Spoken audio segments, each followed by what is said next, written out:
వరంగల్ జిల్లా నర్సంపేటలో ఎంసీపీఐ ఆధ్వర్యంలో భారీ స్థాయి ర్యాలీ బహిరంగ సభ నిర్వహించారు.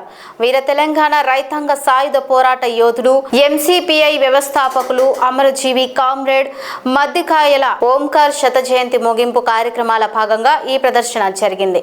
నెక్కొండ రోడ్డు సర్కిల్ నుంచి సిటిజన్ క్లబ్ వరకు జరిగిన ఈ ర్యాలీలో కోలాటాలు, డప్పు కళాకారుల ప్రదర్శనలు ఆకట్టుకున్నాయి. అనంతరం జిల్లా కార్యదర్శి పెద్దారపు రమేష్ అధ్యక్షతన బహిరంగ సభ నిర్వహించారు. ఈ సందర్భంగా కామ్రేడ్ మద్దికాయల ఓంకార్ చిత్రపటానికి పూలమాలలు వేసి ఘన నివాళులు అర్పించారు. ఉద్యోగస్తులకు అన్ని రకాల వర్గాల కూడా వారి పక్షాన పోరాడి చట్టాలు చేయించిన ఘనత ఉన్నది. ఆ రకంగా వారు చేసే సేవ మా తర్వాత వారి ప్రజల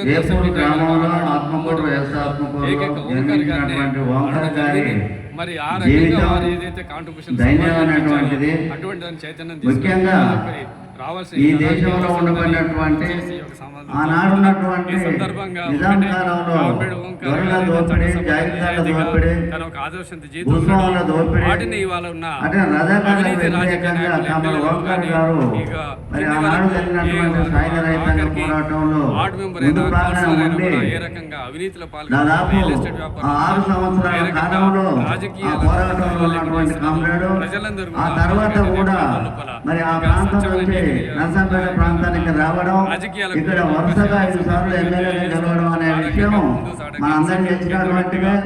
దాదాపు ఈ ప్రాంతంలోనే నేను సిపిఎంఎల్ పార్టీలో చల్లపుల్లారెడ్డి గారి నాయకత్వంలో ఉన్నటువంటి సిపిఎంఎల్ పార్టీలో 71 నుంచి నేను ఇదే ములుగు ప్రాంతంలో నర్సంపేట ప్రాంతంలో పనిచేస్తున్నటువంటి వ్యక్తిని కాబట్టి తమరు ఓంకార్ గారి గురించి నాకు ప్రత్యక్షంగా కలవకపోయినా